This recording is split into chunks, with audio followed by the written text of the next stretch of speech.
Assalamualaikum warahmatullahi wabarakatuh. Nama saya Agi Krisnanto, NIM saya 191015252104.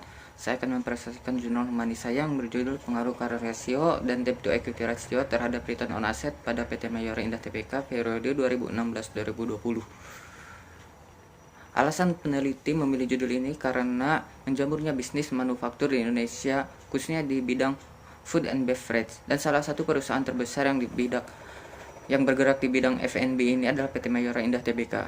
Serta selain itu, bisa kita lihat terjadinya fenomena di mana dari data tersebut kita dapat mengetahui bahwa pada tahun 2017 sampai 2018 terjadi kenaikan current ratio dari 239% ke 265%. Begitu juga dengan debt to equity ratio dari 103% ke 106%. Namun terjadi penurunan return on asset dari 11% ke 10%. Sedangkan pada tahun 2019 sampai tahun 2020 terdapat kenaikan current ratio dari 344% ke 369%. Namun terjadi penurunan rasio dari debt to equity ratio dari 92% ke 75%. Namun tetap terjadi penurunan return on asset rasio dari 11% ke 10%. Tujuan dari penelitian ini adalah untuk mengerti apakah current ratio berpengaruh terhadap return on asset pada PT Mayora Indah Tbk, apakah debt to equity ratio berpengaruh terhadap return on asset pada PT Mayora Indah Tbk, apakah current ratio dan debt to equity ratio berpengaruh secara simultan dan bersama-sama terhadap return on asset pada PT Mayora Indah Tbk. Ini adalah gambar kerangka pemikiran dari penelitian ini. Hipotesis dari penelitian ini adalah diduga terdapat pengaruh current ratio terhadap return on asset pada PT Mayora Indah Tbk. Diduga terdapat pengaruh debt to equity ratio terhadap return on asset pada PT Mayora Indah Tbk. Diduga current ratio dan debt to equity ratio bersama-sama secara simultan berpengaruh terhadap return on asset pada PT Mayora Indah Tbk.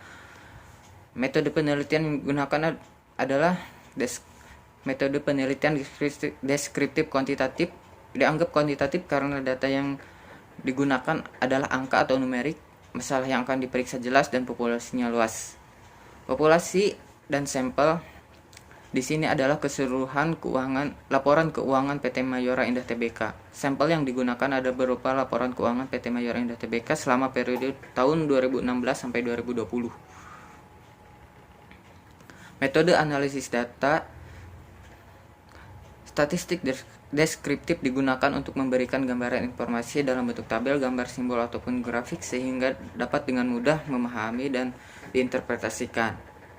Uji statistik yang digunakan dalam penelitian ini adalah uji asumsi klasik, uji normalitas, multikolenialitas, heteroksiditas atau kolerasi, uji regresi linear berganda, uji parsial, uji simultan, uji koefisien determinasi. Hasil uji berdasarkan tabel dapat disimpulkan bahwa nilai residual dari uji normalitas secara normal karena nilai signifikan lebih dari 5%.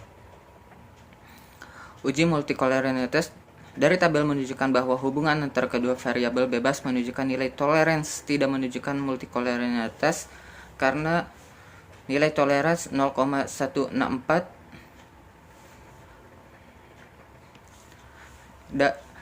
dan lebih dari 0,10.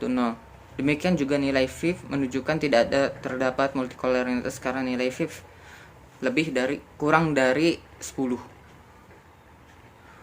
Uji heteroksiditas dari tabel menunjukkan tidak adanya heteroksiditas pada setiap variabel, ini ditunjukkan dengan nilai signifikan lebih dari 0,05. Uji autokolerasi pada tabel menunjukkan nilai 0,913 yang artinya tidak ada gejala autokolerasi karena lebih dari 0,05. Uji regresi linear berganda dalam tabel menunjukkan konstanta sebesar 10,266, artinya apabila CR dan DR tidak meningkat maka ρ akan tetap bernilai 10,266.